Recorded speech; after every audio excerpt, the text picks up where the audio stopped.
Phenol को तनु HNO3 dilute HNO3 के साथ अभिक्रिया कराते हैं तो क्या होता है जब, आइए समझते हैं।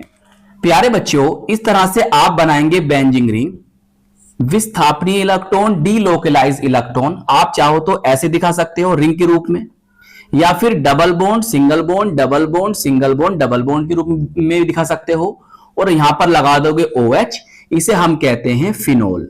चाहे हिंदी में नाम लिखो चाहे इंग्लिश में, आपकी मर्जी। इसे प्यारे बच्चों हम हाइड्रोक्सी बेंजीन या बेंजेनोल, या हम इसको कार्बोलिक एसिड, कार्बोलिक अम्ल के नाम से भी जानते हैं।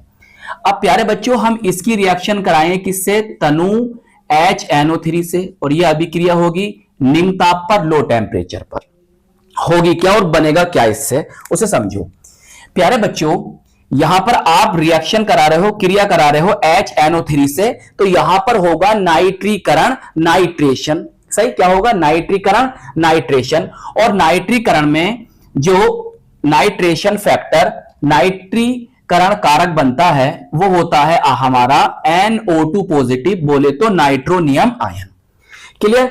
अब देखो इसके पास लोन पेयर ऑफ इलेक्ट्रॉन होते हैं, ये रिंग पर आएंगे तो +M इफेक्ट भी शो करता है, अनुनाद में भाग लेंगे ये इलेक्ट्रॉन, तो जिससे इसकी ऑर्थो और पैरा पोजीशन पर इलेक्ट्रॉन डेंसिटी, इलेक्ट्रॉन घनत्व बढ़ जाएगा। सही। अब जो ये बनी है स्पीशीज, ये कौन है, एक इलेक्ट्रॉन रागी है, या कह सकते हो ये एक इलेक्ट्रॉन रागी अभिकर्मक है, इलेक्ट्रोफिलिक रिजेंट है, इसे चाहिए इलेक्ट्रॉन, तो ये कहां आएगा, ये इसकी ऑर्थो और पैरा पोजीशन पर आ जाएगा। अब आपने लिया यहां पर तनु HNO3, तो प्यारे बच्चों अब इसे मिटा दो, इसकी जरूरत नहीं है। तो मेरे प्यारे बच्चों यहां से बनेंगे दो प्रोडक्ट, दो उत्पाद, एक ऑर्थो वाला और एक पैरा वाला। देखो ध्यान से, double bond single bond, double bond single bond, ये फिनोल आया, और ये आगे प्यारे बच्चों इसकी ऑर्थो पोजीशन, इसका नेम होगा ऑर्थो नाइट्रोफिनोल। सही। अब देखो ये दोनों ग्रुप क्या है, पास पास है, तो यहां पर रिपल्शन होगा, प्रतिकर्षण होगा, तो ये कम मात्रा में बनेगा, मतलब ये होगा हमारा माइनर, बोले तो अल्प, माइनर बोले तो अल्प।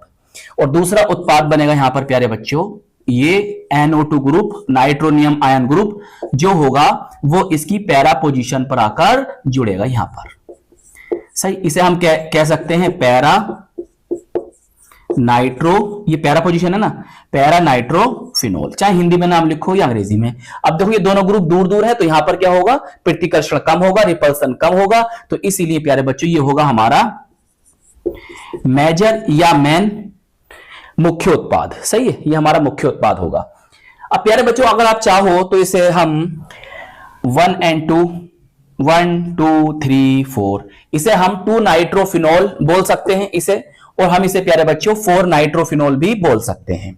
तो हमें तनु HNO3 से इन दोनों का मिश्रण प्राप्त होता है, जिसे हम प्यारे बच्चों भाप या वाष्पीय आसवन, स्टीम डिस्टिलेशन के द्वारा अलग अलग कर सकते हैं। चलिए नोट की